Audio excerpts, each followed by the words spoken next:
the front seats in the house. We got one coming for you.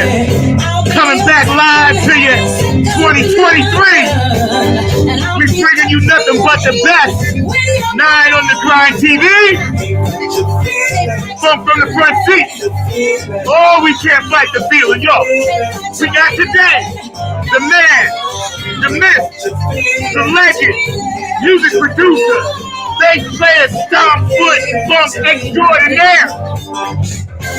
We got Jerry Wyzard is with us. So you know how we do in California. It's early, but get the funk up. New York, where you at? Jersey, you heard? Delaware, Pennsylvania, St. George, Long Island, Staten Island. Come on. 2023. Ohio. What's up, Lucy? What's up, Patty? What's up, Brenda? Woo! Feeling good today. What's up, my baby boo? Overachiever, you know I love you. Woo! Where was we at? Oh, yeah. North and South Carolina. Virginia. Georgia. Florida. New Orleans. Oklahoma. West Virginia. Minneapolis. Up in Detroit. Nevada, Utah, North and South Dakota, Puerto Rico, where you at? Jerry Say's in the house and we hide from the front seat. My producer, Mr. Markley, back there behind the glass, keeping it funky, keeping it fast. We can't fight the feeling in Hawaii, Tokyo, I'm Young Yo, Japan, Germany, China, Ukraine, we love you, Haiti, Africa, Dubai, we got you, Egypt, over there in Ireland, thank you, Elizabeth, DJ Coccolino in Italy, I love you, woo, Carmen in Australia, I love you, Wendy, I love you, we love all that funk around the world, Baltimore, DMV, Washington, D.C., Chocolate City, Funky Philadelphia, Brooks, I got you. Y'all tune in on the chat line. Keep it active. Jerry Say's with us. Everybody clap your hands like this. Come on. Come on. Oh, oh, oh. I hear you. I hear you. Where you at? Woo! Good God, I'm hyped today. First show of 2023. God is good, y'all. Bump from the front seat. 9 on the Grind TV.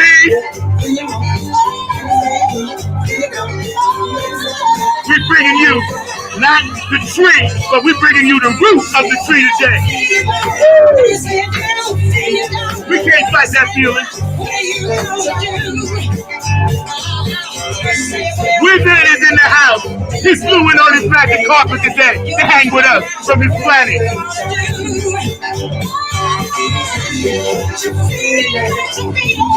Feels so good. We love y'all out there. You know we about peace, love, and harmony. We're going to get this show started. I told y'all I was bringing y'all the goods in 2023. We're going to step it all the way up live, y'all. We love you out there. If you got a birthday, we love you. Anniversary, love you. If somebody transitioned on, we got you too. And don't forget, it's about peace, love, and harmony. Today's guest is a world-renowned, extraordinary music producer, bass player, visionary, innovator. There are so many accolades and names we could give this brother, but we know him as the Wyzard. Without further ado, Funk from the front seat, on behalf of my producer, Mr. Mark Lee, 9 on the Grind TV, is proud, honored, and hyped to the max to bring you Jerry Wyzard Says in the house today. Woo! It's hot. Good God. Damn, Zach, you know how to wake a motherfucker up. Damn right. You taught me that. You said when you hit the stage, stomp them. And I learned that from you, my brother. How you doing? I am good. You know, the weather's good out here. It's been raining in California for the last week. Mm-hmm. The rain is nothing compared to like cold and everything. But life is good. I mean, you know, I've been going through a lot of motion. There's no complaints. I love that's life. beautiful, man. Yes. You know, I wanted to tell the audience, you and I periodically touch base, you know, and I've been knowing you for years, but, you know, when you were down here and y'all were performing and we opened up for you, I was telling people and I opened up for a lot of people played, you And know. what year was this? Wait, I'm saying that was the highlight of my thing, opening up for you. What year was this? Oh, what year? It was like 4 years ago at the Lincoln. Okay. Y'all did the Lincoln, and we put that band together. And I was talking to you, and my bass player got jealous because I told him I knew you from 1977 when I got kicked from backstage at the other Lincoln in New York. Now, why is he jealous? Because he wanted to talk to you about bass stuff, and I was talking to you about the Lincoln in New York where y'all stomped with Larry Graham. Oh, man. I wrote about that gig. Man, that gig.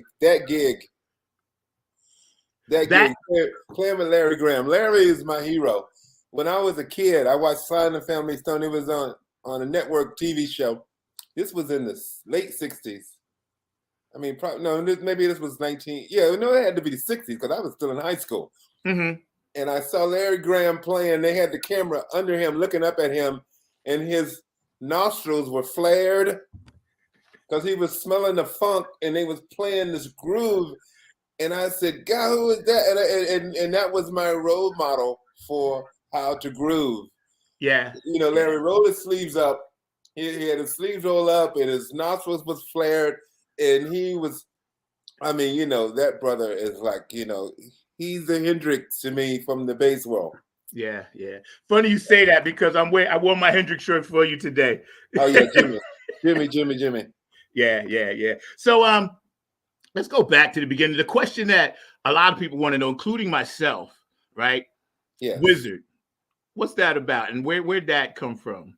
Whoa, that came from I'm from Miami. You know, I grew up in Miami. It's called the Magic City. Right. And when I first met Joyce, Glenn, and Mo, I just left high school. I was 17 years old, and we met in a very unorthodox way. But right around through the first 3 years of being together, we all started developing nicknames. And Glenn would always say, do some of that magic shit. And Doc was the first one to start calling me Wyzard. And, you know, just from riffing and making sounds. And plus, you know, I would always claim to be from the Magic City. So, yeah. That's deep because for all the years that I've known you, I never knew. And I told you when we talked, right? I was embarrassed. I was like, you know what? I only know him by Wyzard. I didn't even know your first name was Jerry. So that's a nickname, just like we got Mo. Yeah. And Wyzard. Joyce, her name changed all the time. But it always came back to Joyce. But everybody else's name stuck, you know? Yeah. Because I know they were calling the Baby G for a rap. Wasn't they calling Baby something? Yeah. Like Baby Jean, Shout, Sing. Yeah. She has some killer Electric Peanut. Yeah. You know, you've done so many projects recently. We're going to get into that. And again, we're hanging out graciously with, you know, Wyzard today, Mr. Jerry Say from Cali. He was nice enough to get up early for us. I really appreciate you. So you guys stay active on the chat line and go back and watch this show. It's going to be all over the place at least 3 or 4 times today. But when you first were developing, you were one of the core foundations of that sound. Right. Yeah. And tell me a little bit about yourself and BB about how you guys developed that pocket, that groove that they laid on top of. Well, Zach, it goes way back, dude. I mean, like, I'm writing a book right now, and the editor had me go all the way back to my birth. Right. So I actually went back. I actually Googled the birth year before I came into the world to see what was going on the planet before I came. And then I went through. But my life has always been about the groove. My mother and my father are musicians. I'm from a large family. Everybody plays an instrument. The first time I was able to walk, I remember walking down the hall. I would strum the guitar with my finger and gliss over the piano keys, and I would thump the bass. You know, that was just all I knew. These instruments were laying around, and you know, and that was, I thought every kid had that opportunity. Right. Now that I grew up, I say, no, that was a special household, dude. Yeah. So my older brother Frank was an amazing guitar player in Miami. And whenever he played, it was always groove first. My father, whenever he played, it was always groove. My mother, she was, gospel music. Mahalia Jackson, Rosetta Tharpe, but it Oh was God, yeah. always about the feel and that thing that the music make you do. So that was my gauge about how to play. First of all, they had to make me feel a certain way. And like I played, man, MF went through so many drummers before we got to BB. By the time we got to BB, I think we were around 12 or 13 drummers deep. Wow. Yeah. That's So I had to adapt to each one of these brothers that came into the band. We came to each other, but it was always something that was required. I put the work in to get that foundation because that was the foundation, that's the floor, the bass and the drums. And it was all about giving Joyce and Glenn and Mo and Michael or whoever was in the band something to work on. So yeah, that was all I wanted to do was make sure that that floor was there and it was solid. Yeah. So yeah, groove is the key to life. Yeah. When I heard you perform, and I heard how loud you were, and I had worked my way to the front. When I was 17, I was standing in front of people. I didn't really give a shit because I was like, oh, I'm going to see these motherfuckers. Because the word MF was freaking me out as a kid. I was like, are they allowed to say that? You know what I'm saying? I was like, I guess they are. But we wanted to call ourselves the motherfuckers. I could, yeah. But Joyce said, we're going to have a hard time trying to get our airplay with that name. Right. Because let me tell you, y'all were motherfuckers. You guys were so intensely, cleanly loud. I had never heard that before. And I was standing in the corner by you, looking, you popped your G string. And bruh, you played the whole set with the G string hanging off. I was like, this guy is a wizard. Never forget that, bruh. Well, Zach, as far as volume, in 1976, Mother's Finest played a Who tour. Mm-hmm. And it was with the original band with Pete Townsend, Keith Moon, Johnny Whistle, and Roger Daltrey. You talking about Mother's Finest was a quiet band compared to the volume. When I saw the Who, the first show they played, for the first note they hit, it was so loud, but it was so pure and it was so regal. And they were bold with it and stuff. And that's how we learned a level of working the distortion. Yeah. Playing with AC/DC, and I'm sure all of these brothers have hearing problems now. I know Townsend. I read an article about him. He can't hear shit. Yeah. And drummer from AC/DC. I remember sitting down at his kit, Phil Rudd. Yeah. Hit his bass drum. It was like a sonic boom, and then you hit the snare, and like a shotgun going through your head. And every night he's driving the band with that level of volume. And but we were young, and that was a joy. Yeah. I think and you guys were the first multicultural funk rock band in the history of the world. Now, that's what they say. Sly and the Family Stone influenced us greatly. Yeah, and Funkadelic, right? Not Funkadelic as much. We came out slightly right after Funkadelic. We were right on the coattail of Funkadelic. Okay, right. But Sly and the Family Stone, Hendrix, yes, and Sly and the Family Stone were the visible things for me growing up. It made me see that shit could work. And there was no. And plus, as a kid growing up in Miami, I played with multiracial bands all the time. A lot of Latinos, whites, blacks, and the people in South Florida, man, they all had a groove. Like, matter of fact, Jaco Pastorius. I met Jaco when I was 13 years old. He was 14. He was a year apart. And we used to go to the Fort Lauderdale scene and watch all the players. There was some amazing bass players in South Florida. We would go see John McIver, Napoleon. There was this one brother named Carlos Vega. He was a Cuban, but he used that muted sound that the guy from Tower of Power uses, Rocco. That really tight bass sound. But he was doing that like in 66, 67. I was watching these guys. So, we had amazing examples and amazing players, like internationally from Trinidad, from Cuba, mainly from South America coming over into Miami. So we were definitely multicultural as a society musically. Yeah. The music didn't have any problem with the racism and with coming together and being equal. But then when you got out into society, that was a whole other thing, of course. Yeah, yeah. The music role was always, if you got a groove and you can play, then let's do it. Yeah. You guys, obviously, I'm influenced by you, of course. Hi, Mian. Hi, Brenda. Thank y'all for tuning in. Stay active, yo. We got the Wyzard right here. Let me tell you. So, you know what I'm saying?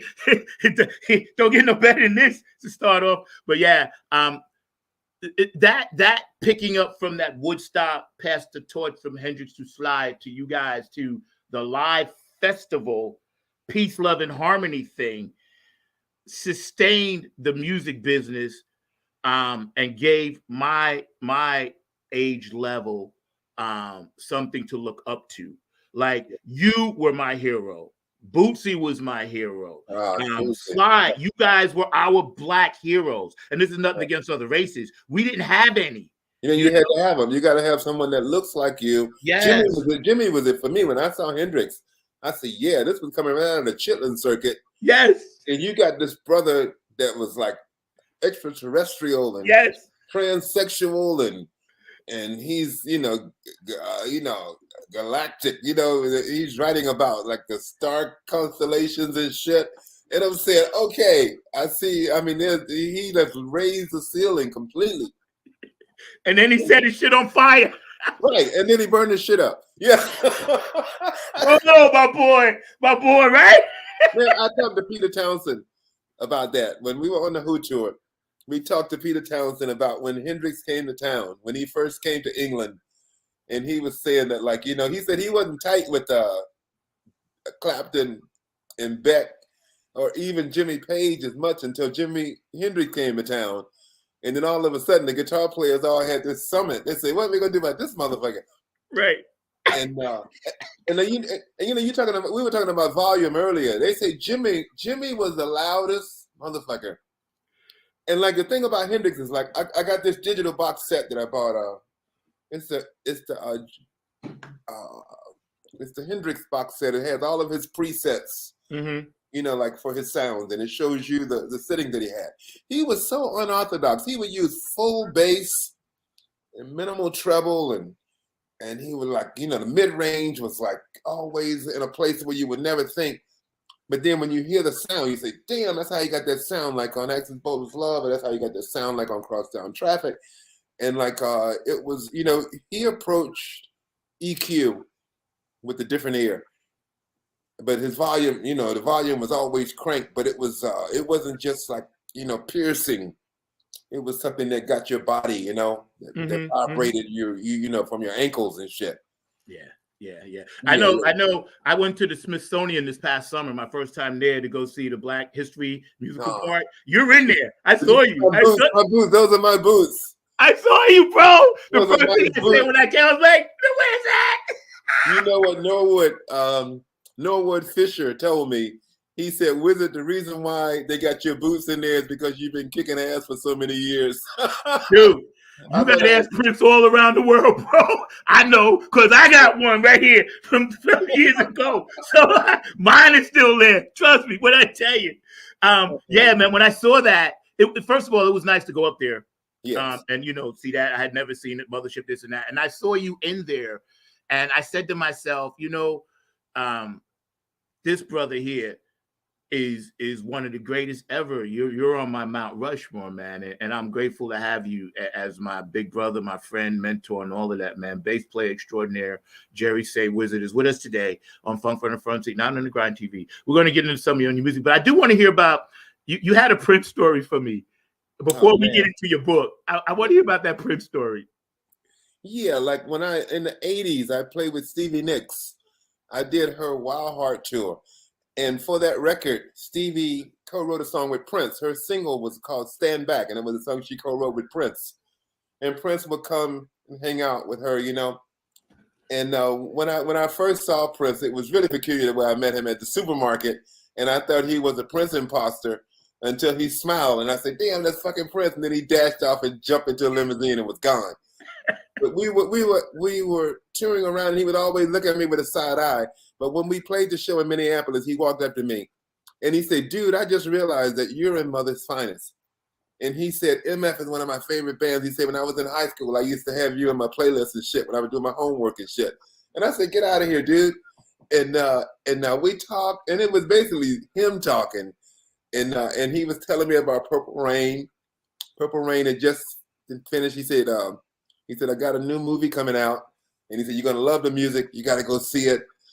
And he was a huge MF fan. And then when he left, his bodyguard chick came over to me, and he said, "Man," he said, "I've never seen Prince talk so much." I just thought it was amazing that he was into MF. Yo, everybody was, bro. It's like I had to order my albums from AudioFile because they didn't sell them in New York at first, Oh. And I ordered 3. I think another Mother for You, but I know it was the original Mother's Finest, and then the live. I had to have it. I was not satisfied listening to Mother's Finest at the studio level, even though it was beautiful. But I needed to hear that ass kicking shit that y'all did. And my father used to come in, man, and be like, "Yo, you're shaking the house," because I ran it through my MPEG. Yo, you wrote one of Mother's Finest biggest hits, "Baby Love." Yeah. Tell me a little bit about that. That was about my girlfriend at the time, Connie Stepp. There is no other to compare to her. This woman she touched me in such a unique way. And she's from Florida. I used to always have to go back down there whenever I was off to see her.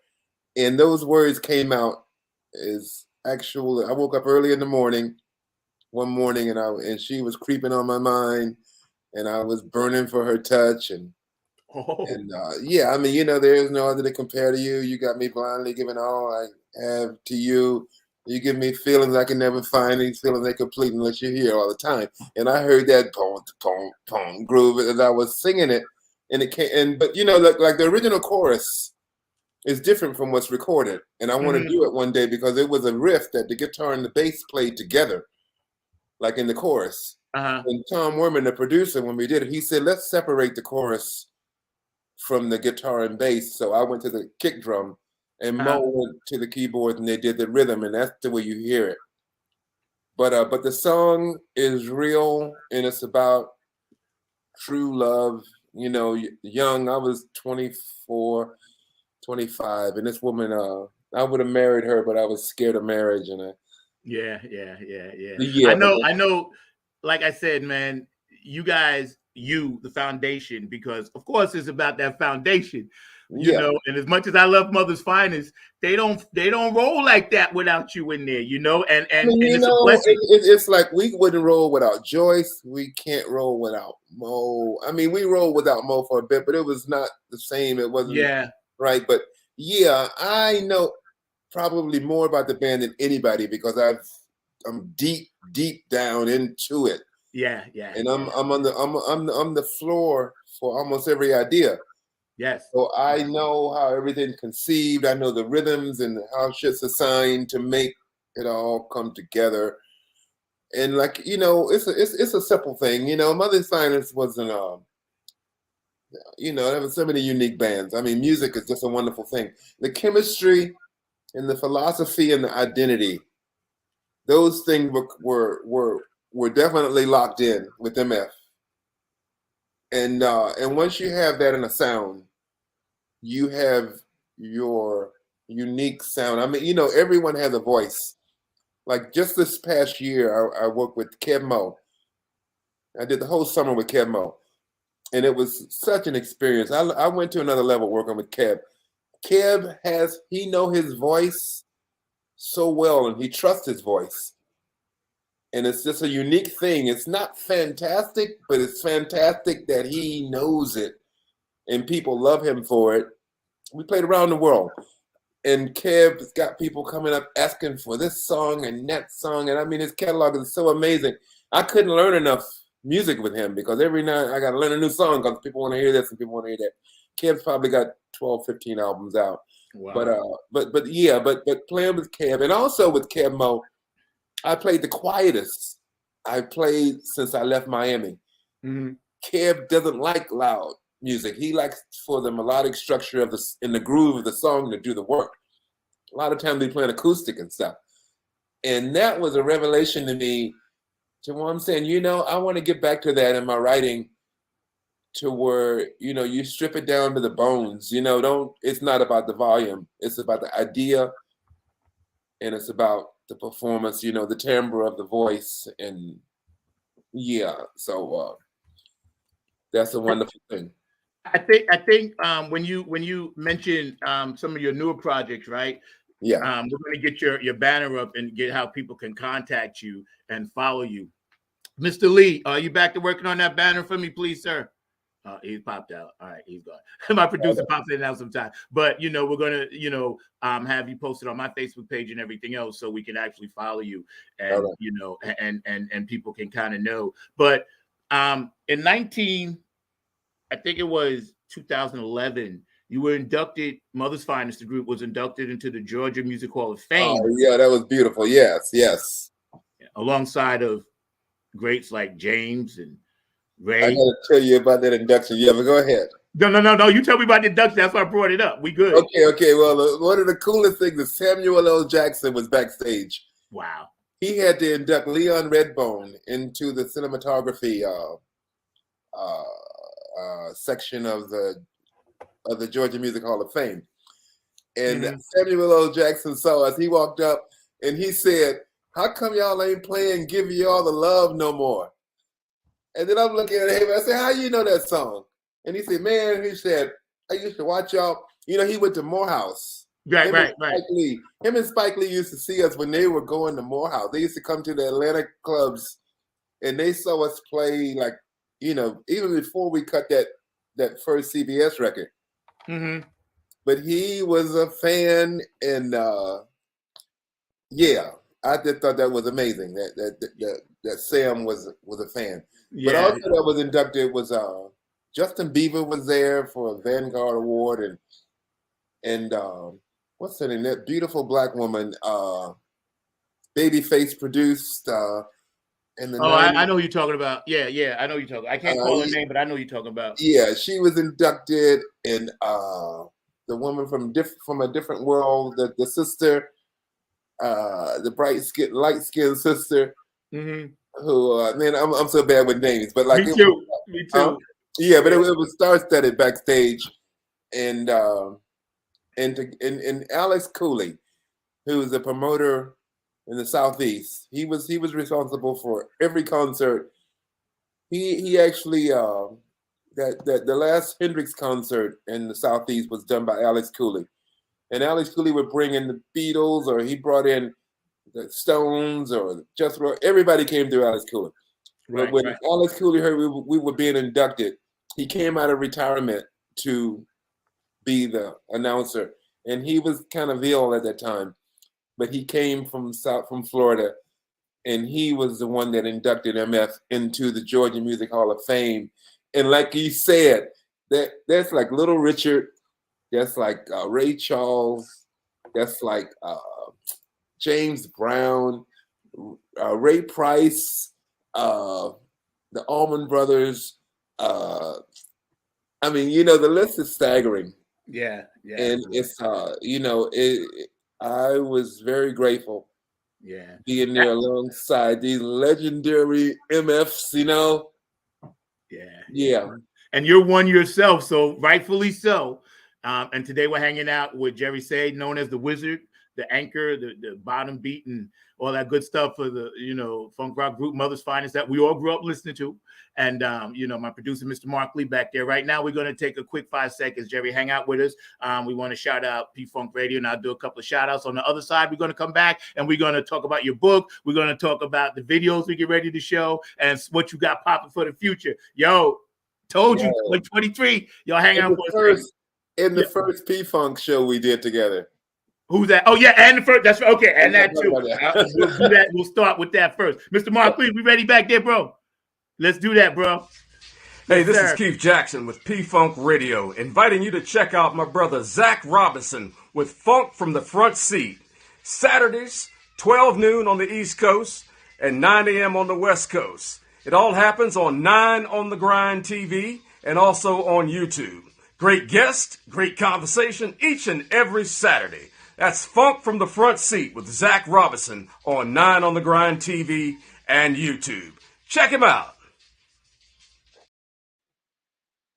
Brother. Thank you, Keith, for always pumping the music and supporting the show. And of course, HJ Entertainment, K&N Jams, P-Funk Radio. We love you guys. Oak City Music Collective down here. We love you guys. George the Funk Vinci, your artwork, Curtis Wilcox, Aquarius Rising Art. We love you guys. And also the Funk Chronicles Hall of Fame. We love you. And you guys keep spreading that funk out there. Keep supporting it. Keep supporting brothers like this brother. He is a pillar of the funk rock community. We stand on his shoulders. There'd be no nappy head funk army if it wasn't for brothers like him and Boots. I'm telling you right now, because we wouldn't have had the music to hear. So y'all gave us the roadmap, and we just gonna try to hold you up as best we can and do our part, man. And I tell you what, I don't like to put people on the spot, but yo, we gotta do a show with you.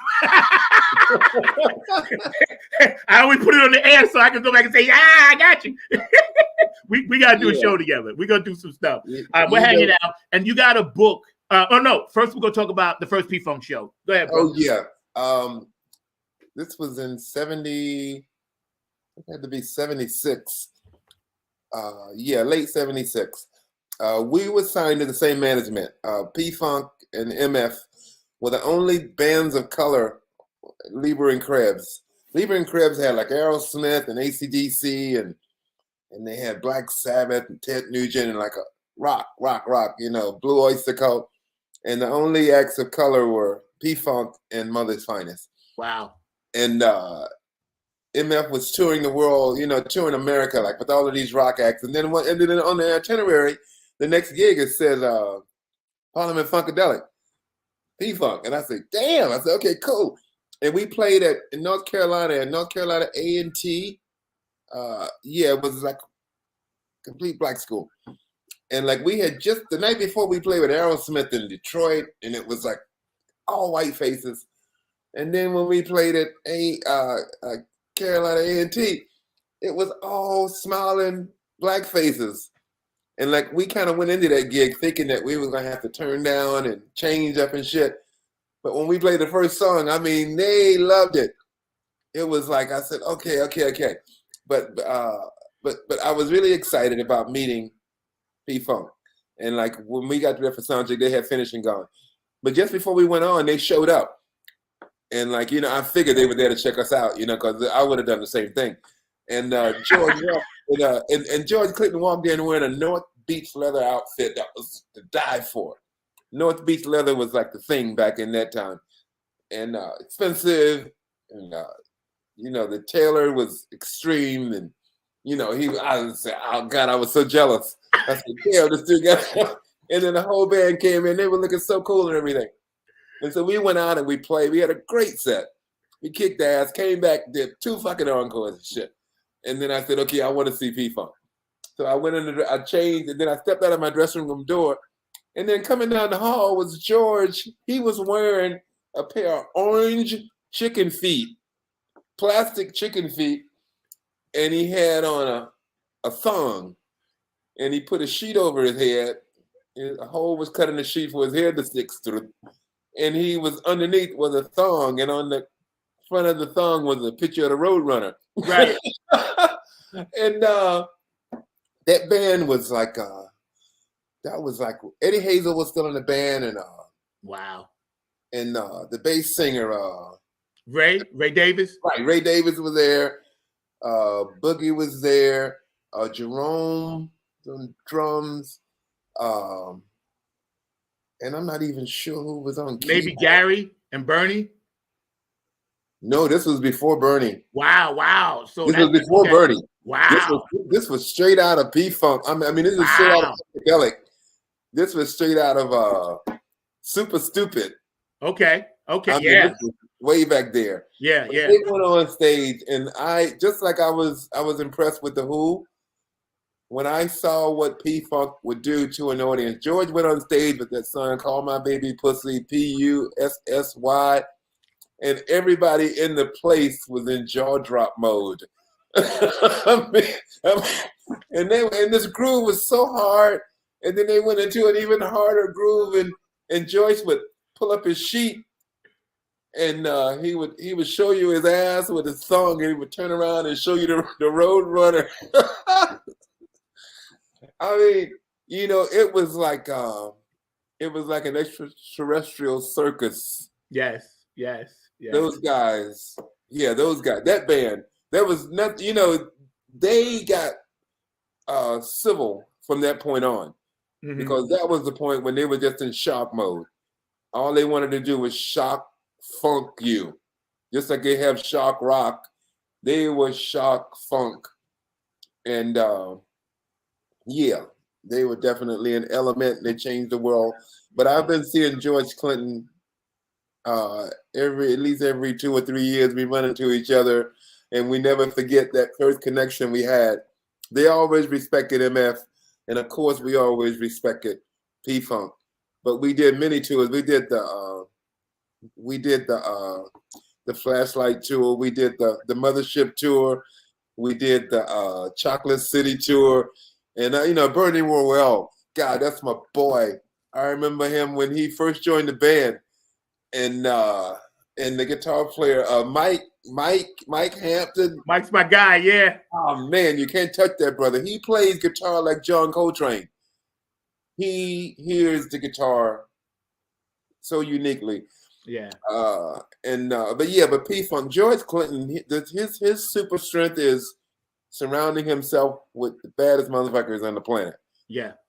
He's kind of like a Miles Davis, like these guys coming through his band, and they like on a level that up to the very top of the food chain. Yeah, we just played with Mike at the Bethesda at the Funketeers Ball. I was fortunate. I was literally on the stage singing Knee Deep, and he's playing behind me with Tony Cam and the Funk All Stars. And then I didn't leave the stage when he did Maggot Brain. I literally sat there on the drum riser. I wasn't leaving. Me and Tony was looking at each other. We were like, we whispered to each other. We looked like, can you fucking believe we're here watching Mike Hampton play Maggot Brain? And we're right next to him. It was like, boom, Mike is my guy. I call him, text him all the time. Red Hot Mama, Scorpio. I love that brother. He's my guy, man. He's my guy. Yeah, so tell us a little bit about this book you got coming out. That not really to tip it, but just what inspired you at this point in your career to go ahead and start writing this amazing journey that you share.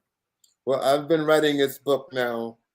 Actually writing for like 6 years. Yeah, I remember you told me.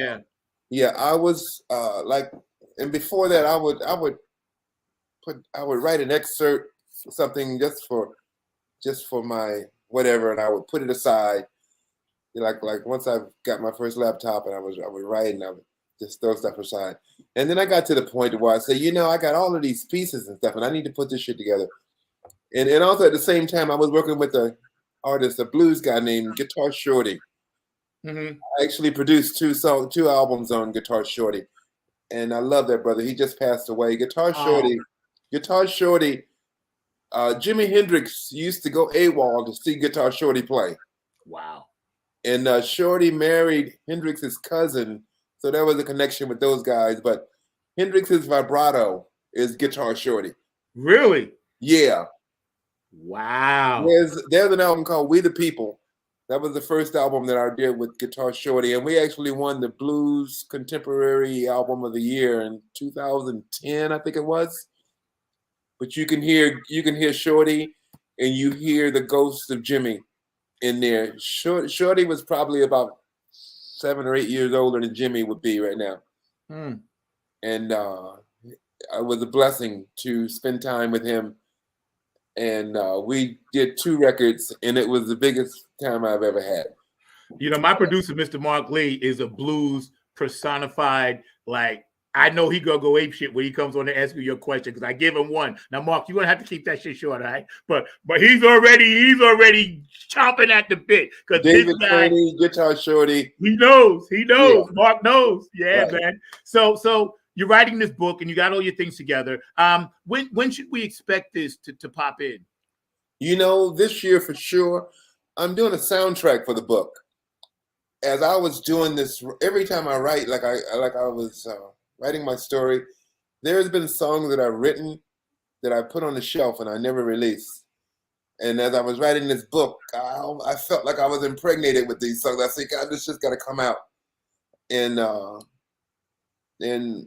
of the songs that are going to be in this soundtrack have an amazing amount of meaning to my life. Yeah. You know, I was writing these songs from a place of necessity and you know, that's how that was my life's blood to live, you know. And I was really glad, like when I first had the idea, I said, okay, Warren, I need to think about a soundtrack. And then I just went through the book and I was saying, okay, that one's got to be there. Love and Control, Protection, Surface, Slaughterhouse, all of these things got to be in there. And like, you know, and it's just like a soundtrack for a movie. Like when you would think about what would be accompanying a scene, there's certain parts of the writing to where it's so dramatic and that song comes right in there, you know. But you know, like when I first started writing the book, I was going to start at 17 when I came out of high school and I started my career. But the editor said, no, let's go back to the beginning. Right. And going back to the beginning was amazing. Like when I researched my birth year, it was the most UFO sightings in the history of this country. Yes. That was what year was that? What year was it? 1952. Okay. There was this one incident called the Washington, D.C. incident. Yes. Where there were UFOs hovering over the White House and the Capitol. Yes. And they sent the Air Force sent airplanes there to intercept them. And when the planes got there, the objects disappeared. And then when the Air Force left, they came back. And it freaked the fuck out of America. Yep. And then that was in July. And then in November, we had the first hydrogen bomb was created by America, and there was a test blasting of the hydrogen bomb in the Indian Ocean. It was the biggest boom a human had ever created. And then it was a presidential year, and Eisenhower was a 4-star general. America wanted more stability. We was freaking because he was saying, "Fuck, extraterrestrials are coming. How you gonna fuck with them?" And then the NSA, you know, like it was just a lot of movement in the world.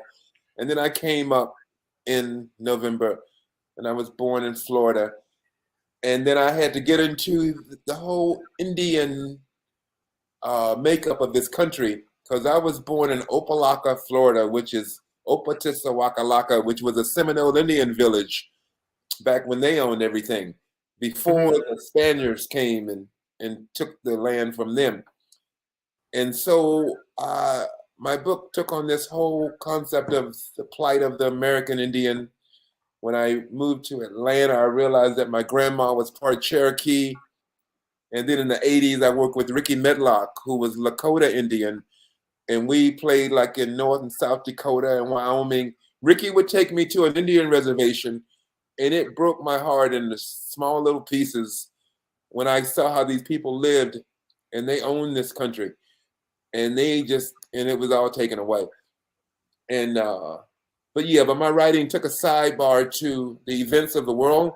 Like I went through Kennedy assassination and into the Martin Luther King assassination, into the second Kennedy assassination, so just the events growing up, what shaped my moral compass about how to survive in the world and understand how mankind is. We have a lot of work to do, and we need to go forward as far as being humans. And instead of making shit to blow each other up, we should make things to generate more peace and love. I mean, you know, we just can't seem to figure that out. Yeah, you know, and it's funny getting back to your book because I'm getting comments on both things. So when you see me looking, I'm getting comments here and there, right? But one of the comments is that, you know, the soundtrack to your book, and you know, that's going to be amazing. And one of my fans popped in, you know, my boo, and say, hey, that's so awesome. So she just wanted to say thank you for that, because not a lot of people are thinking in terms of that. But in terms of the UFO, I'm a hybrid myself. I'm an Anunnaki funk soldier. I was born in '58, the year they claimed rock and roll came through, and I've experienced so many things And being of that ilk, the space child like you, like myself, this is why we all bond. And I think since COVID, the word 2020 hindsight and all this other bullshit, right? Like our light workers now are coming together. You know, we're all coming together, and we're here to spread peace, love, and harmony and get to that next transitional level. And brother, let me tell you something. You're one of the leading lights that we follow. You, Bootsy, Patty, George, Carlin, you know, Mother's Finest, all the ones we stand on. It's you guys that we follow your light, and we appreciate. I mean, you know, like it was like Dick Gregory. I met Yes. Dick Gregory when I was very young, and that's when I turned vegetarian completely from talking to him, and definitely like all the love bands, the '60s. You know, coming up through the '60s, the kids were screaming about the Vietnam War. And all those songs that were written were about love and peace and coming together and seeing the real true value of human life instead of just going and killing somebody that you don't even know. Amen. How else could you do that? With your conscience was just too large to accept that. And so, yeah, you know, like all of those, and that's why that kind of compares to the necessity for me to write the soundtrack for my book, because I had the soundtrack in my life that was there. You know, those songs were being played as they were marching in the streets and trying to get things right. And yeah. I got to tell you, man, first of all, we're hanging out with Wyzard today, and I'm like a fanboy. I got to tell you. So right off the top, I'm psyched. But we're going to play a couple of vids that you sent for us. Mr. Markley, you ready back there, sir? We're going to run some stuff, man. You just hang out with us, and I want my audience to enjoy. And let me tell you, this brother right here, Mount Rushmore. I know you're humble, but yo, I'm gonna give you your flowers. I graciously accept. You know, man, when it comes to there's so many. I know so many vicious bass players, and I don't even claim to. You know, one of my favorites is Michelle and the Giocello. You know her? Oh God, yes. Wait, Zach, I got to tell you this story. Yeah, go ahead. Okay, Joyce Kennedy had to do Women in Rock at Berkeley University. And Michelle was there, and Joyce was there, and Layla Hathaway, and a bunch of amazing sisters. But they had to play Truth to Set You Free.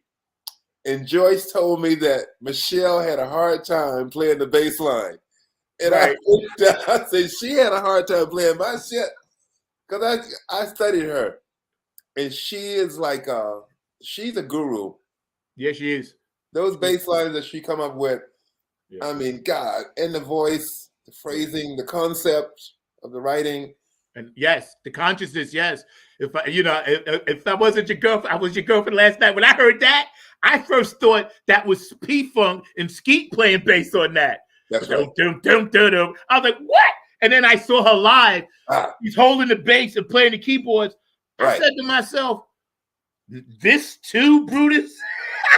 Well, you know, I also saw her with David Dyson. You know who David is? Yeah. David Dyson was playing bass with her. David Dyson is like a galactic player. Yeah. He's from another galaxy. Yeah. And like Michelle, for some reason, she wanted to have a bass player there so that she could be free to sing in front. But she had a bass with her. And David was playing, and I mean, he was killing this shit. And I said, damn, ain't no way anybody can play this shit any better. And then she would pick up the bass and play a song. And I said, damn. Yeah, she played much less, but it was way more effective. Yeah. She's from your galaxy. She's from your planet. She's from there. You know, that's her touch and her understanding. Yeah. And you know, see all of this great music that we have today. And Mark, we're going to get to the video, so just hang out. But all the great music we have today, it comes from you guys, and I'm so, I guess the word is honored and proud that I get to be a part of it and play it. But at the same time, I taught at the School of Rock for a while, and I told you the story on the phone. They wasn't going to fire me because I was one of the best teachers there, but I was teaching them about you, Jameis Jameson, Boogie, Skeet, Stanley Clark. You know, I was teaching them about the Cat and Zeppelin to play bass and foot keyboard. If you want to get the truth, you got to go there. Yeah. And my manager and owner would get pissed at me. And because, I ain't teaching the standard stuff. I would show them videos half my lesson. I said, look, go home and study this. Come back and then play that. You know what I mean? Because I wanted to perpetuate what you guys started. Believe me, we're not going to let that die off. You in good hands. My band, Tony Kim and the Funk All-Stars, Shirley Clinton, we got your back. Like I told Bootsy, we got your 6. It's not going anywhere because we got you. We got you, bro. We're going to pop up this video, Mr. Mark Lee, and then I'll get you on. Don't worry. Don't chew off the doorknob. Just hang out. I love you, Christy.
Damn. Dude, bro.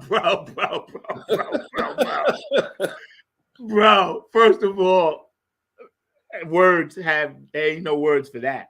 I gotta tell you, my band, we tried to play this, couldn't play it. I gotta tell you something deep about that song. Little Richard came to our house in Atlanta. This was like 76 before we got that record. Little Richard showed up at our house at midnight in a limousine looking like fucking Cinderella. His hair was perfect. He had on a lime green chiffon outfit embellished with rhinestones, and he had on a beige cape that the driver had to carry up the stairs so that it wouldn't touch the floor until he got into the living room, and he gently set it down.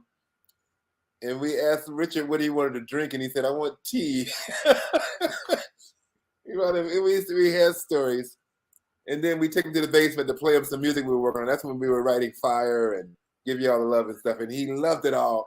And I'm sitting there with Little Richard, and he's sitting there, the shit that we have created, and he was clapping and he was singing along with the gospel aspects. But we had a talk with him. And he said, you got to be yourself. He said, the truth will set you free. He said, and so that song came from a conversation with him about his days when he was going from the church into rock and roll and then back and forth. Teetering. He said, I heard God calling me, and I went back to the church, and I went back and I preached. And then he said, I heard the devil calling me, and I had to go back on stage and do my thing. That's priceless. You heard God and the devil. Was in our house, dude, and nothing had ever confirmed that my path was correct. Then that time I was sitting out here talking to Richard Penniman, and he's telling us stories about James Brown when James Brown was pulling his coattail about how to sing, and yeah, that's see. These stories on Funk from the Front Seat that y'all are hearing on Underground TV, you're only going to hear this here. So, right. You ain't hearing this nowhere else in the world. And we appreciate you guys tuning in. Stay active. We're going to run the show again at 6. We're going to run it at 12 for our people overseas that watch us. We appreciate you guys. Thank you for supporting the show. Please, please, please keep doing that, because we bring in the real. The truth will set you free. Mr. Mark Lee, we got another video, and then I'm going to bring you on, bro. We got one more for you? We got one more? Okay, just hang tough. Yes, just run that. And then Mark's going to come on because he's going to ask you about the gentleman you was talking about, Guitar Shorty. If I don't let Mark come on and ask this question, he will never speak to me again. David Kearney is my boy. I would love to talk about him. Yes. Okay, we got you. Yeah. The Wizard, y'all. Come on. Now. Funk from the Front.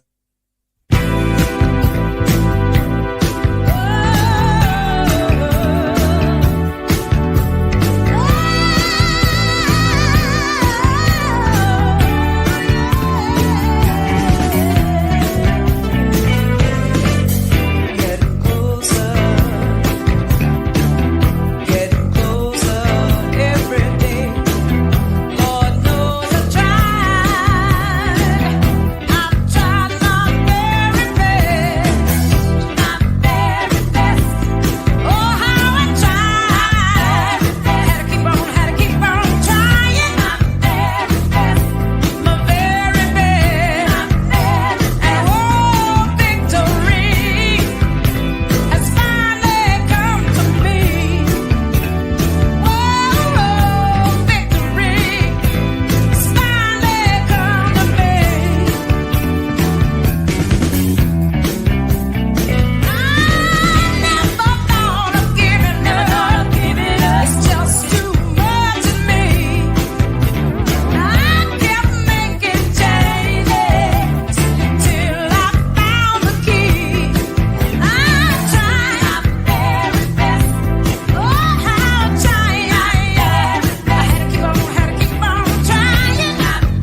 Bruh.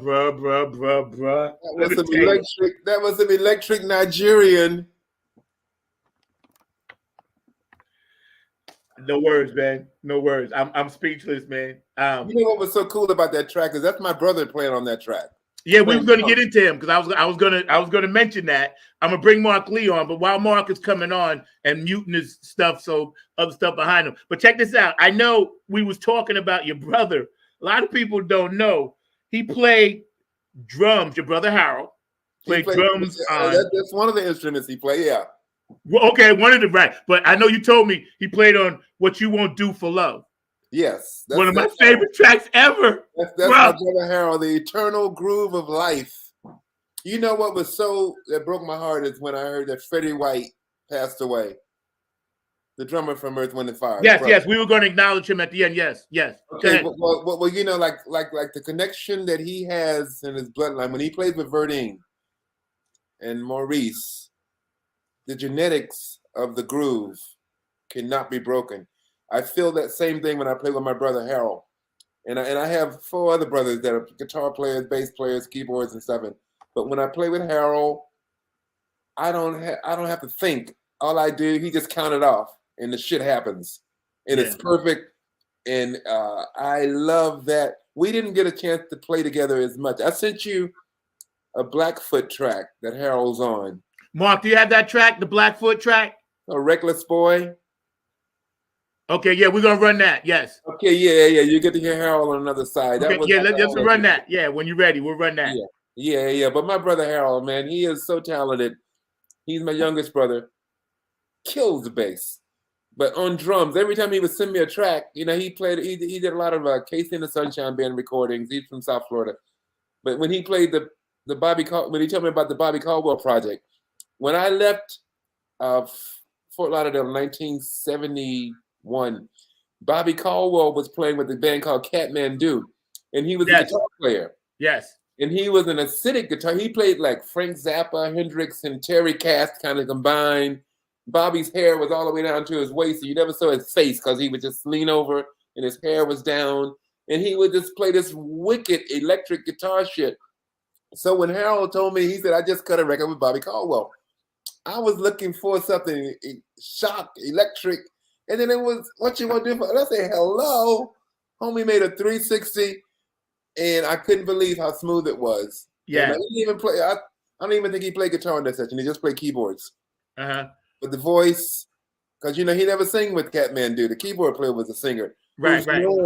Norm's guitar is out in Los Angeles. That's the guitar player from Kathmandu. I mean, the keyboard player from Kathmandu. But yeah, but Harold, he made that track. He gave it life, you know. Wow. Mark, you ready to run that track for us, brother? Let's run that. Okay, yeah, brother. Boy, this was a whole nother adventure. And I'm loving it, man. Funk from the Front Seat, Not on the Grind TV 2023. We hit you hard right out the gate on January. Here we go. This is all American Indian. I love it. Yo, this is, I'm in heaven right now.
Let me tell you something, man. I'm sitting here. I'm about to lose my mind. I'm losing my shit over here. I ain't gonna even lie. First of all, I'm picturing myself, right? I'm texting with my audience. I'm looking at you. Right. Oh, and my boo gave me this beautiful present this morning, so I'm good. Mr. Mark Lee, my producer extraordinaire, works very hard back there. I got to bring you on. It's our first show of 2023. So thank you, brother. You've been my producer now for going on a little over 2 years. And for my audience out there, I want to thank you guys sincerely for supporting this show. We never thought it would go this long. Now we into almost our third year in May. Mr. Mark Lee, come on, pop on, man, and talk right. to this brother here. All right.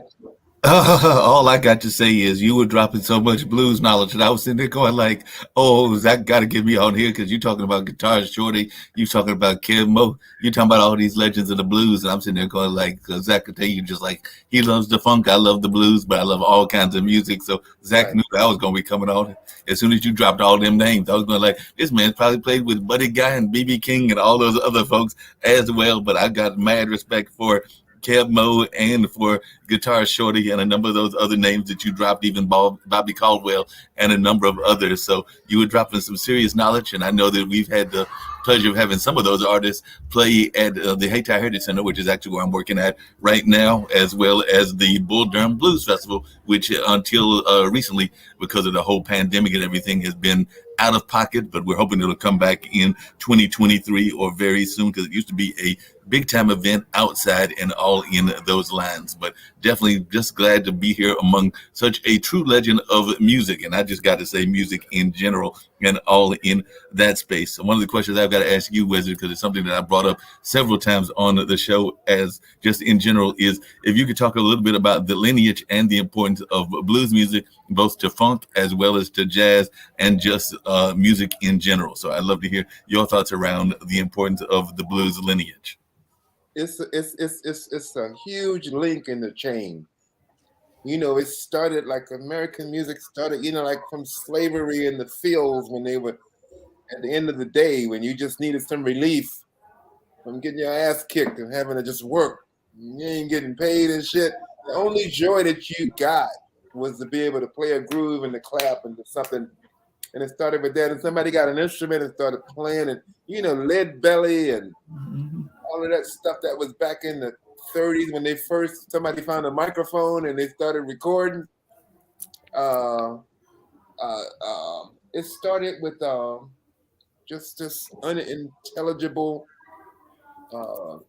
you know, these lyrics, you know, Ebonics is what they used to say it was, because when the Africans came over here, they took their language away and they made you start speaking a different language. And then you couldn't really get a grip on it because you couldn't read about how it was properly done. So you made up your own meaning. And then those were the song lyrics of these first songs that we were hearing. And then it turned into gospel music because, like, you know, that was always a thing. Like, you know, you needed to talk to God. People needed to talk to God. And that was like the whole Christian thing. And then Wade in the Water, which turned into a slave map. He was telling you how to get to the Mason-Dixon line. I mean, it was so amazing. And I mean, people of color, so resourceful. I mean, you could beat them down, always find a way to stand up. Always find a way to go forward. I applaud, and not because I'm black, but just because of the species. I mean, the shit that these people went through. When I went to the Smithsonian African American Museum, not just the music, but when you go down to the bottom floor at the beginning of the slave trade, and you take those steps all the way up to 2016, and you see the progress. And it was the way with music. First, it was started with like just a rhythm, so people could just move their bodies and stuff. And then it got into talking to God with gospel. And then it got a little devilish and turned into the blues, relationships and stuff. And then that got a little bit more intelligent. Like when Lead Belly was singing, you know, he was more intelligent with his lyrics, and his storytelling came into play. And then that turned into, you know, the John Lee Hooker.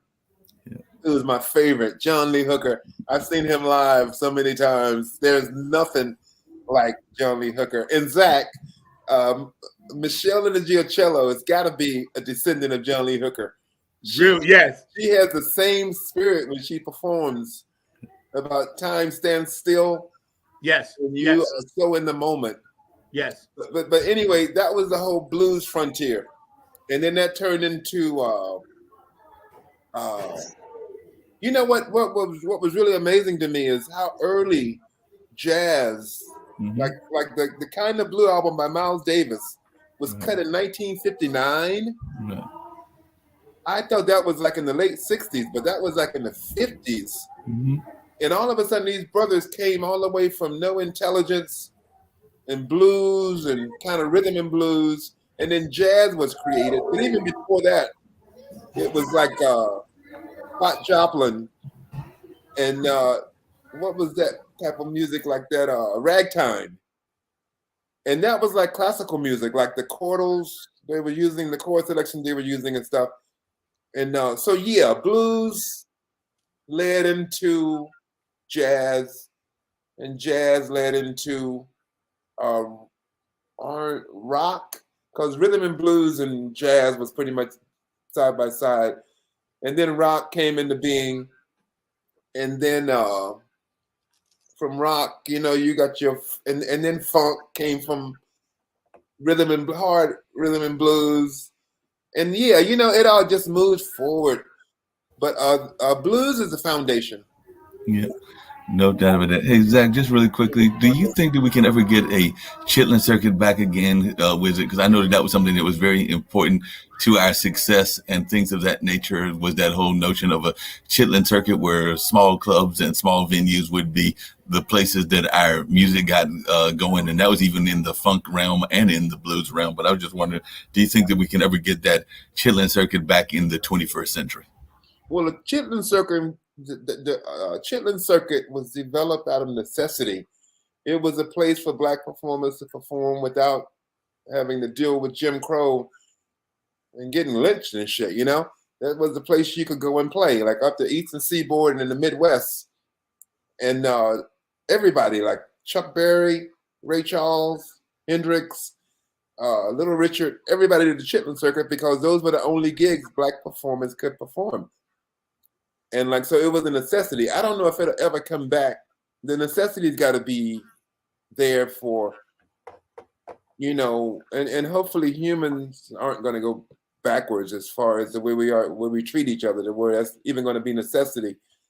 But I think the sense of pride that was taken from playing in the Chitlin circuit, because these brothers were pissed because you had these white clubs that were like amazing, but they weren't allowed in there. So they just made their amazing music in the juke joint that was down the street, and come to find out that everybody wanted to come there because that was where the action was. It was the most spirited music being created. Yep. I think, and thank you, Mark, for popping in. Producer Mr. Mark Lake Extraordinaire. Hang out with us for a minute, man. And we're hanging out with Jerry Say, known as Wyzard, and just. That speaks for itself. And you guys been really blowing up the chat. I really appreciate that, man. Because, see, the legacy of this brother, he's on Mount Rushmore. This is why I was very humbled and grateful to have him on my show and call him my big brother. And I know him, and I opened up for this brother. So right there, that speaks volumes. And when we look at music today, myself, Kevin, Dr. Brooke and all our circle, our full circle at my band, we're always talking about spiritual food, feeding people with the music. And today's artists, like there was a banner for a funk fest and it had no funk artists on it. I got nothing against them, the artists that were on there, the Mary J. Bliges of the world, Bobby Brown's, but they were calling it a funk fest. Funk has now been hijacked, the word. Definitely. And it kind of pisses me off. Yeah, It pisses me. It does. I'm gonna be honest with you. I'm a lover of all music. I listen to everything, classical, everything. But promoters have taken this and twisted it. So we have to give people spiritual food in this funk. Where do you see the future of funk music going? Well, my children, my son, Laven Kali, Laven is up for 3 Grammys this February. He worked on the Beyonce record. Okay. he co-produced one song and co-wrote it with her, and then he co-wrote 2 other songs, and they're all up for Grammys. And Laven's solo music. Laven was in the crib when Laven was 6 months old. He would watch me program music, and he would sit there like in the crib, you know, and just watch me.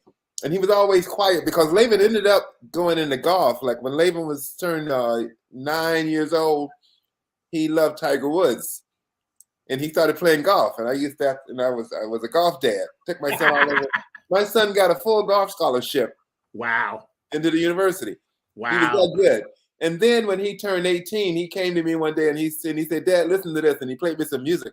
And I said, "Damn, that's bad." I said, "Who is that?" He said, "That's me." And I said, "Who's singing?" He said, "Me." I said, "Who's playing?" He said, "Me." I said, "You played everything?" He said, "Yeah." And then I said, Who wrote it?" He said, "I did." Laven plays, his first instrument was trumpet, plays drums, bass, guitar, keyboards, sings perfect pitch. His mom's also a vocalist, keyboard player, perfect pitch. Both, and my daughter is coming up behind him. She's 19. She's at Brown University. I went to see Dayella on campus at Brown, and everybody knows her. We walk down the street. "Hey, Dayella." I said, "What the hell? You just been up. It's your first year here." Yeah. But it's a marvelous university. But the music that Dayella hears, she hears my funk, but she hears classical music, and she plays drums in a jazz band. And then she sings out front like Ella Fitzgerald. Wow. And then she could sit down with me. She loves to play Skin Tight by Ohio Players. And she's playing the drums and I'm playing the bass. Right. And I play brick for her. We play Duzik. Yes. Duzik, yes. Right. So you have to teach your children. You have to spread it, because if they don't get it from the library that Amen. we live, that you are, that I am, that you are, we're supposed to give that knowledge to our children and hopefully find a way for them to understand it. They don't have to take it all, but there's a lot of nuggets in there to make their lives better and to continue on with the flow of positive life, Amen. And that's what funk is going to need. Funk is something, it's not going to die, because as soon as somebody hears the right groove, they're going to say, it makes your body do things that, Yes. Yeah, there's a physical reaction that touches your soul. And the best of every genre of music does that. It gets you into your God within. And that's what funk is, connecting to your God within. You got to have it. Man, some of those P-Funk shows that we did back in the 70s, it has never, the whole spirit of a funk, man, and seeing an arena full of people, and especially when you brought up the Chitlin Circuit, Mark, I describe in my book, I said Parliament Funkadelic was a perfect expression of post-Chitlin Circuit freedom, because they were able to be the funk and nothing but the funk. That was a time when you couldn't do that in this country. But the road that was paved by Chuck Berry, Little Richard, there was this one guitar player, I forget his name, he used to play behind his neck. God,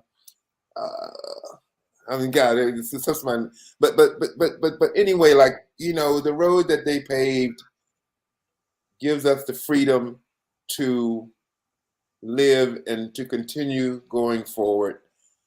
And that's what it's all about. It is. I know I got 2 daughters. Kayla, shout out. She's at App State, so I love you. She's a freshman. My other daughter's a freshman in high school.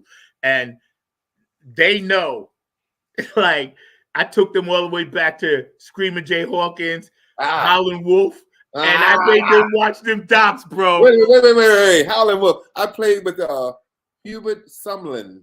Up in Woodstock, New York, Levon Helms, the drummer from the band. He has this barn, and he has a thing called the Midnight Ramble. And every weekend he would have all these great artists. Man, I was on a show with the keyboard player from Steely Dan, Donald Fagen, and Zach Offer was on drum. It was a star-studded band. But Hubert Sumlin came out. He had an oxygen tank because he was having respiratory problems, and he Yes. had the tube, and he had the thing connected to the tank. He pulled it out into the stage. He set it there and sit on a stool, and they gave him his guitar, and they gave him a pick, and he slapped it away. And they counted the song off. And this brother had to be like, you know, he because he passed away like about a year later. But I could not believe the spirit in him. As soon as he started playing, it was right in tune with the universe and God. Yeah. I mean, you know, Yeah. and like he was at Howlin' Wolf guy. And he was telling us a story. He said when he first auditioned for Howlin' Wolf, he had a pick.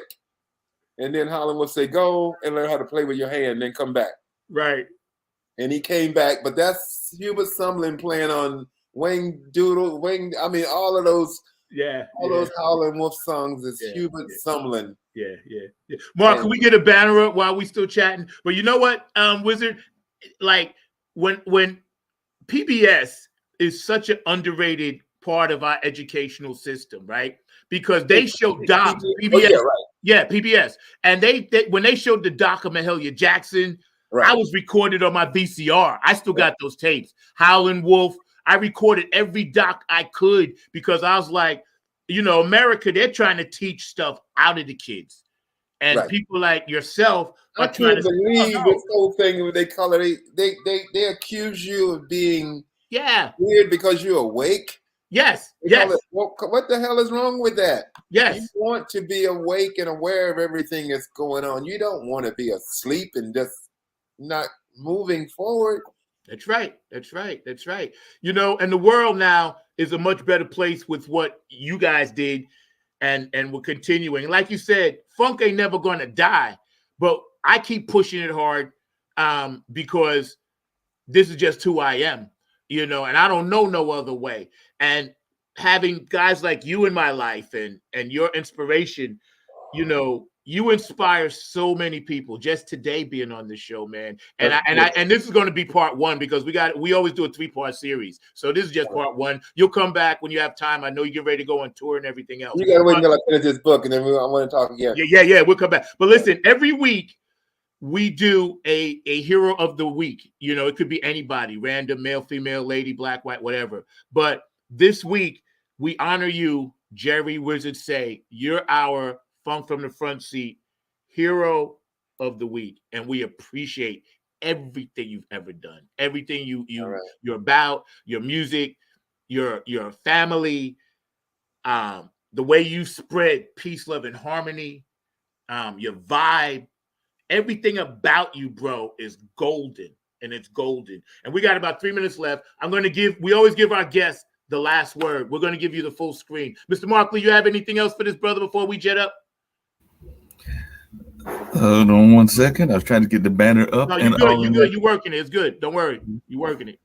No, I was definitely working that banner, trying to get that banner up and running for Mother's Finest and all in that space. But definitely it's been an honor hearing the Wyzard speak and all of that. And he was dropping some knowledge. And I agree with what he was saying about the education system, both you and Zach bringing that up, because I've been trying to figure out why we're complaining about people being woke, because we all want to be awake and everything during the course of the day. So that makes absolutely no sense to me whatsoever that they are making woke a bad thing in that sense and everything. So I guess one of the quick questions I've got to ask you is, I know Zach's very big on education and music education. Do you think that we're doing enough in our space around music education, and what can we do to make it better? And we got one more song till we go run, so don't go nowhere. You know, that's a loaded question, Mark. We have to do the best we can. Be creative, like what you guys are doing right now. You can reach people, you know, groups of people, and make sure you give them vital information. I mean, you know, things that'll pull them in, because, you know, times change, and I love to go with the times. I know it always leads, because like with me writing my book, I see what I've done in my 6 decades on this planet, and it's always constant movement, and that's the way it's going to be from now on. So we have to be creative about how we make sure that the young people know not to be bamboozled and to listen to that thing inside of them, and to have patience, creating something beautiful that can last for a lifetime, and not just jump on something in the passing buck. And don't be afraid of being unique and different.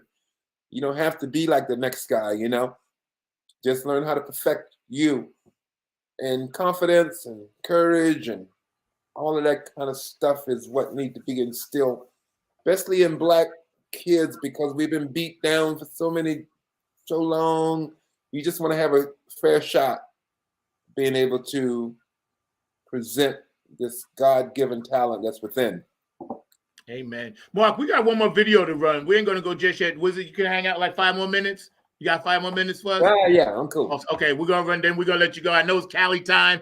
You were gracious enough to get up early, and believe me, bro, I got up early and went to sleep late, but it's all good. It's all good, man. You changed the world today, once again. And so I thank you. Mark, run that video for us, man, and we're going to hang out, and then we're going to give Mr.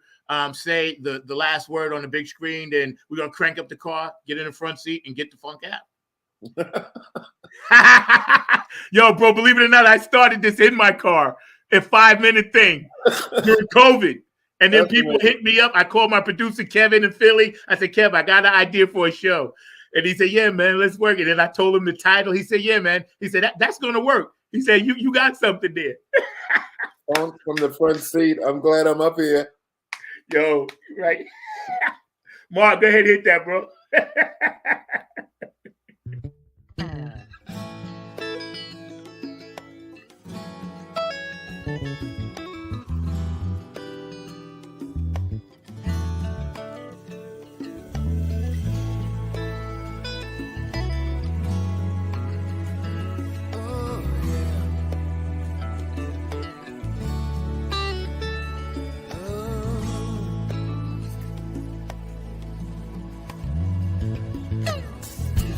With my arms in the air, trying to get your attention.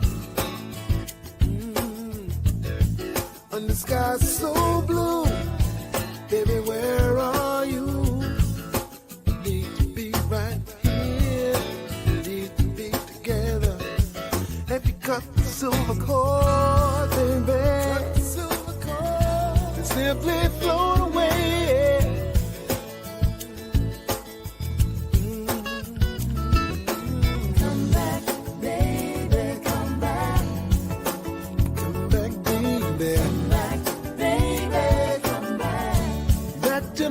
To my soul, come back, baby, come back.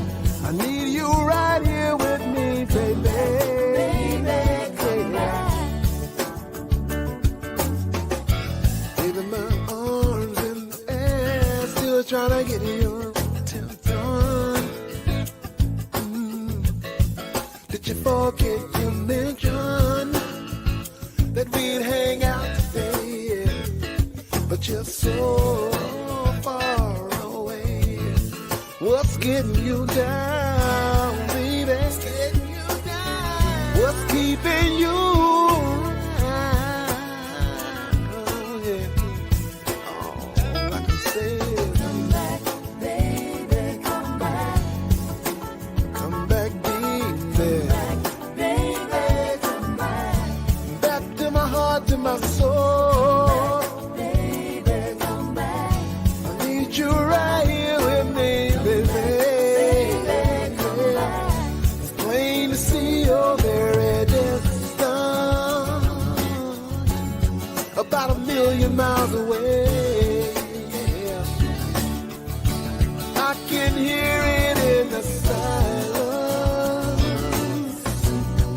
of the words you never say.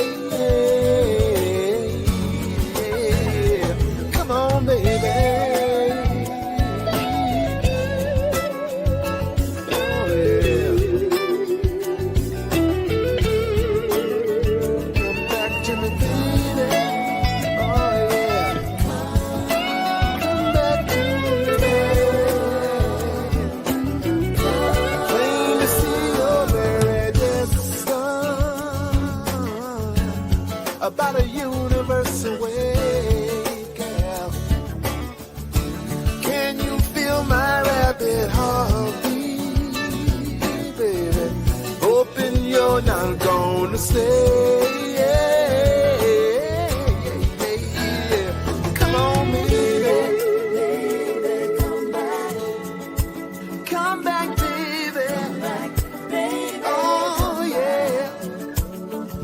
I don't know what I've done wrong, baby. Please let me know. Whatever I can do to make you come on, baby. Come on, baby. Come on, baby. Now come on, baby. Come on, baby.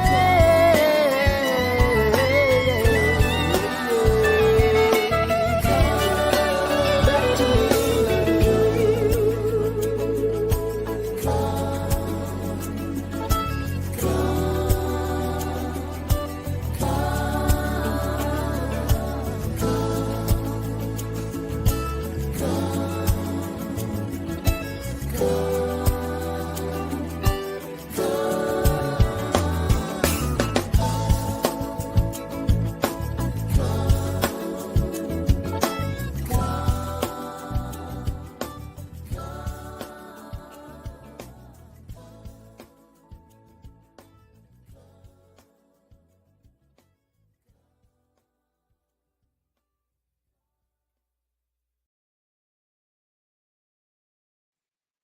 I can't hear you. Absolutely amazingly beautiful. Absolutely.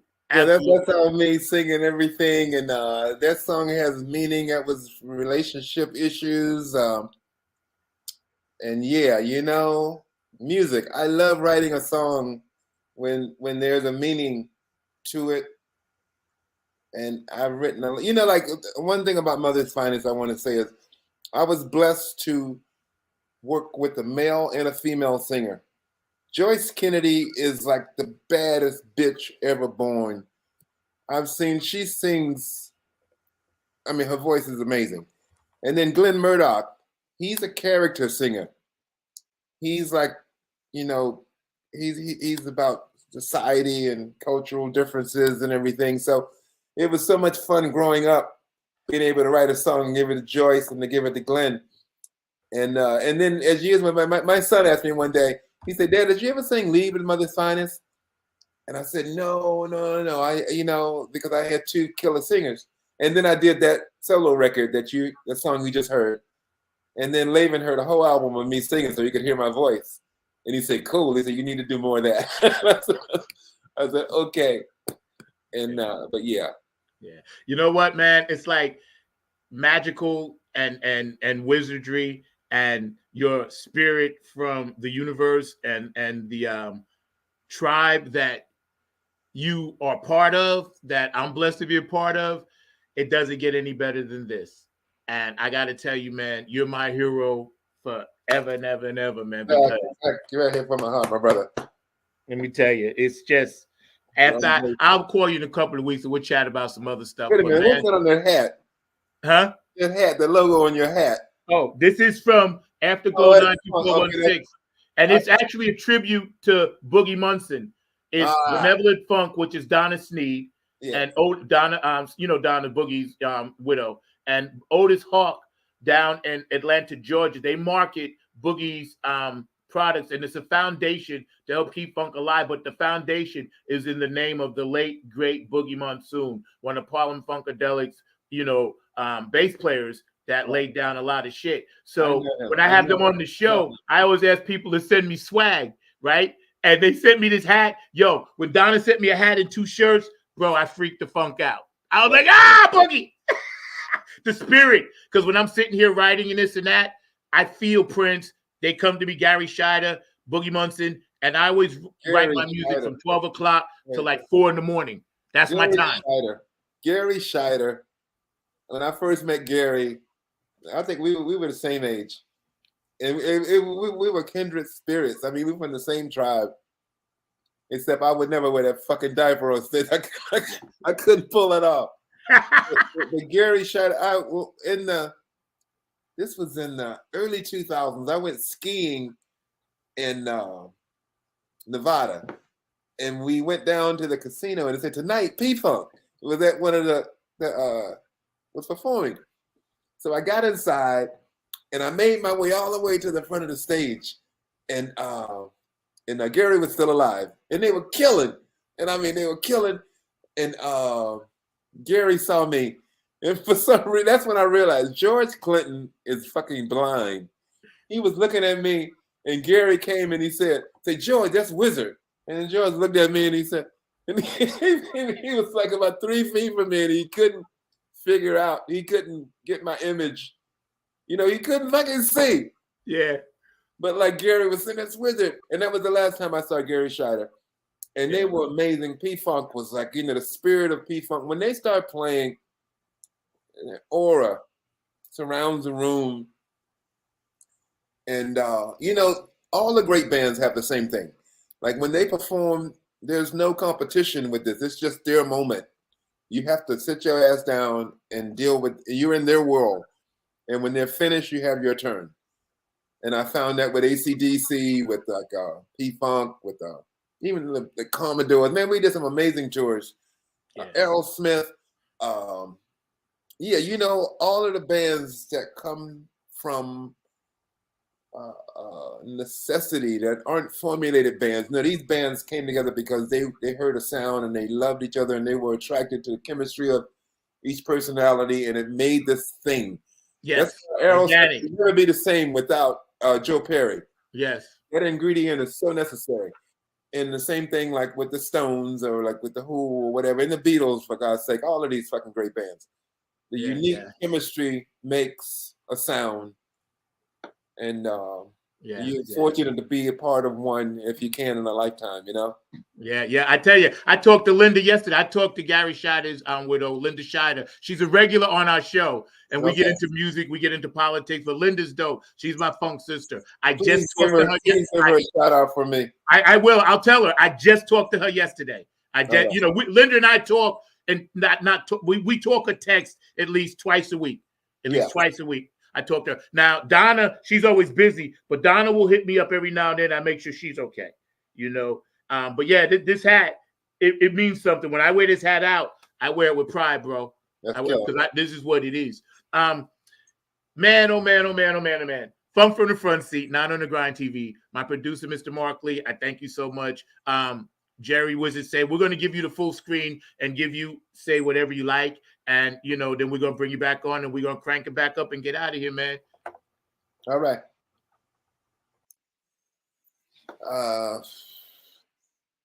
What would I have to say about it? Just make sure that 2023 is going forward. We need better music, like what Mark was asking about what's happening with funk.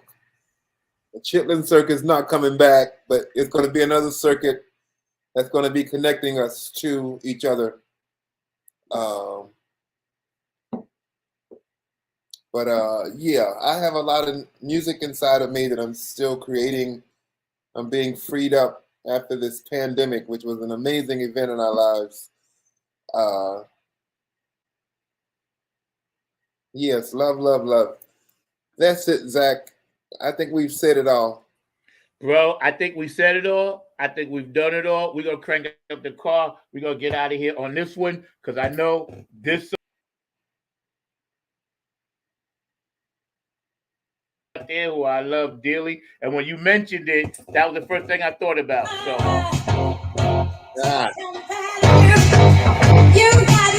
Funk from the Front Seat. We out.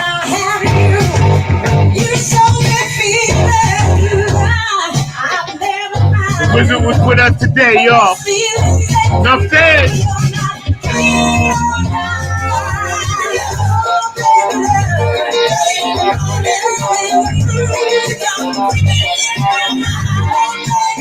California, wake up.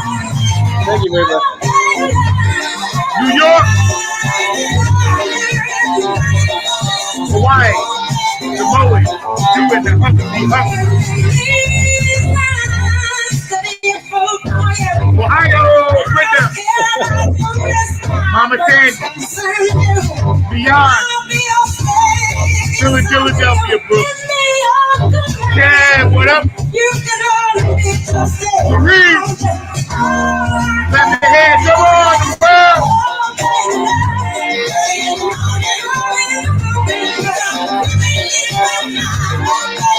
I love you, Christy. My boo.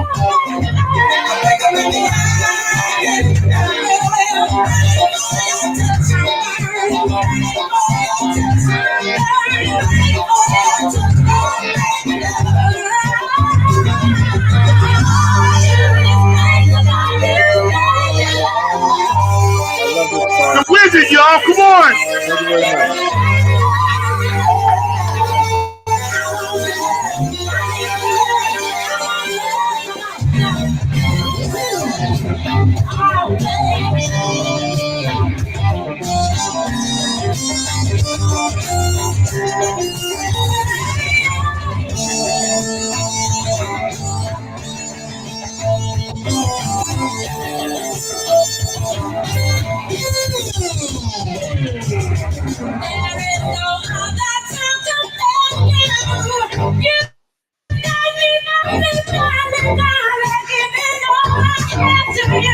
New York.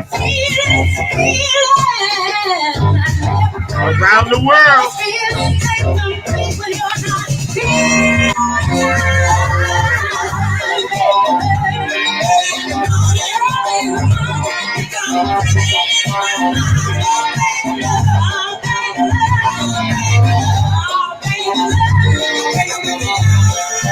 Come from the front seat.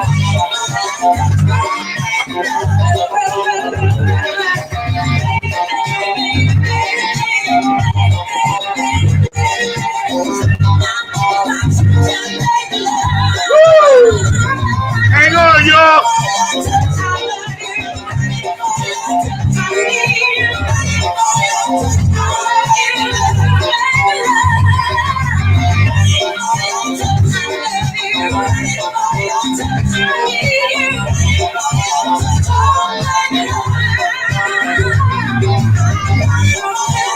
Florida, you in the house. Florida. Italy, what's up with the best? Cocolino, you over there? Germany. Dubai.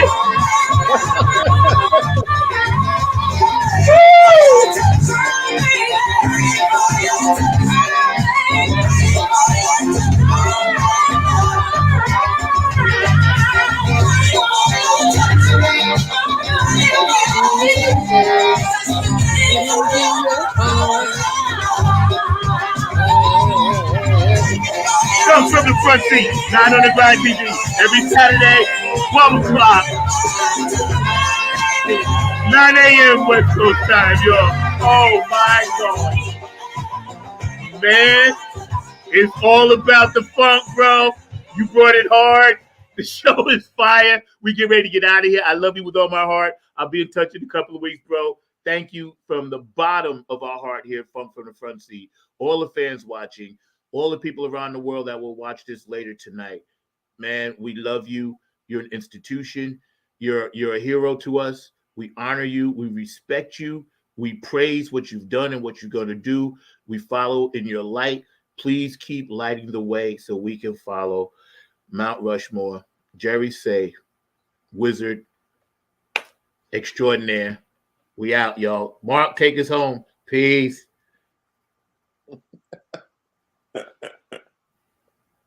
Big love. Man, let me tell you, bro. Yes. Let me tell you.